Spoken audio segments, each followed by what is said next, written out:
Delhi police has registered an FIR against AIMIM chief Asaduddin Owaisi over alleged inflammatory remarks.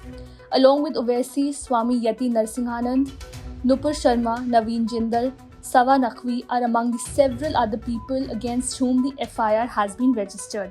This comes as the row over the comments on the Prophet Muhammad by suspended BJP spokesperson Nupur Sharma has blown up, leading to a global outrage.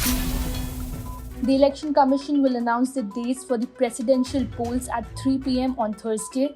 The election dates will be announced during a presser addressed by the poll panel. The current president, Ramnath Kovind's 5-year term ends on 25th July this year, and the new president would be elected by the members of the Electoral College, consisting of elected members of both the houses of parliament, the elected members of the legislative assemblies of all states, including the union territories of Delhi and Puducherry.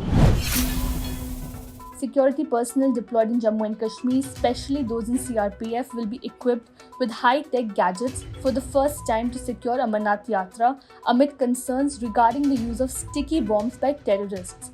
Besides, the number of drones for surveillance is also being increased during the pilgrimage, and it is estimated that over 50 drones will be used only on the twin routes of Pahalgam and Baltal.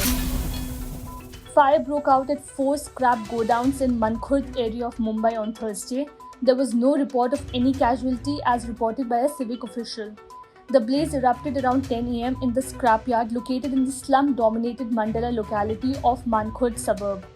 3 fire engines and 2 water tankers rushed to the spot as soon as the blaze was reported. With 7,240 new cases of COVID-19 having been reported in the last 24 hours, India saw a spike of nearly 40% in daily infections, according to the government data released on Thursday. The country also reported 8 COVID-related fatalities during the same period, pushing the death toll to 5,24,723.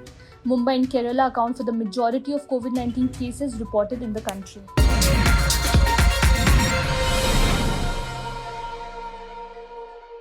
Subscribe to One India channel and never miss an update.